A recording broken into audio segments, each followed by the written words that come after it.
Al Jazeera Podcasts. I'm David Enders, and this is The Take. As Israel's war on Gaza, Lebanon, and Syria continues, we're coming to you on Sundays with a weekly roundup. This week, Palestinians in Gaza City are fleeing Israel's offensive with nowhere to go. Israel killed more Palestinian journalists. The UN has voted to end its deployment to South Lebanon. Today is Sunday, August 31. It is day 695 of the war in Gaza, where at least 63,371 Palestinians have been killed. Palestinians from Gaza are being displaced once again as Israel intensifies its efforts to take over the area. Al Jazeera's Ibrahim al-Halili joined a family fleeing the city's Jabalia neighborhood on foot, with their belongings being carried on a donkey cart. Demolition operations are taking place in a neighborhood, forcing these people out. As we have spoken to them, they are heading west of Gaza City, which is already packed with hundreds of thousands of displaced Palestinians who fled their homes in eastern parts of the Gaza Strip, like Zaytoun, Ashijaiya neighborhoods. And now they are living in very dire conditions, and no water, no humanitarian aid arriving to these desperate Palestinians who sought refuge in the streets. I can't even tie our things properly. They always fall off us and we have to tie them back up again. We left our area because the situation there was very dangerous. We don't know what to do and where to go. I'm heading towards West Gaza, but without knowing exactly where I should go. I was in the south and I couldn't find a place for myself to stay. Hopefully I can find a place to set up a tent. Everything here is useless and everywhere is unsafe. The Israelis attack every single place. I think our house has been leveled by now. On Monday, Israel struck a hospital in the city of Han Yunis twice, killing 5 journalists and at least 16 other Palestinians, including rescue workers who were responding to casualties caused by the first strike.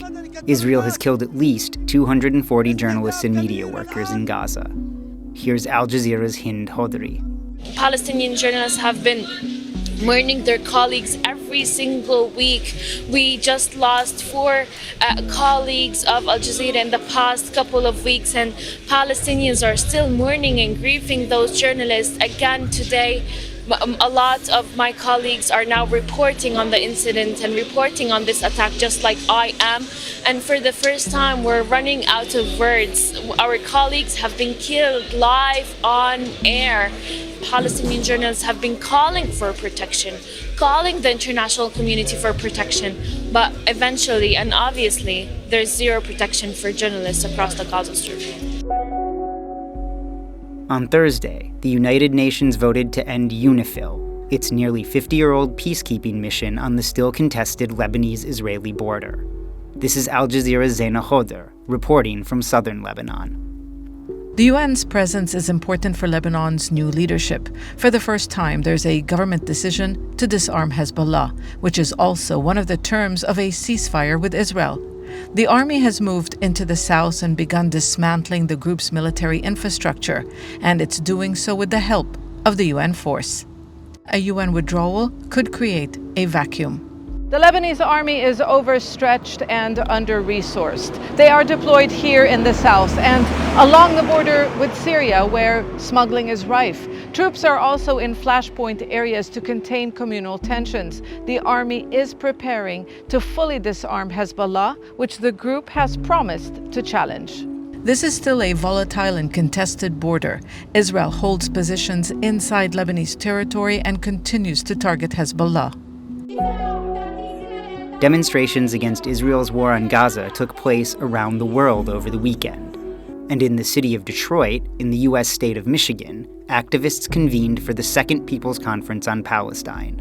Al Jazeera's Shahab Ratansi reported. Since last year's inaugural People's Conference for Palestine, grassroots activists have succeeded in breaking through the barriers preventing any discussion of Israel's genocide in Gaza. A recent Quinnipiac poll found that 60% of American voters now favor an end to U.S. military aid to Israel. Chris Smalls succeeded in organizing the first union at an Amazon warehouse in the U.S. He also participated in a recent humanitarian flotilla to Gaza.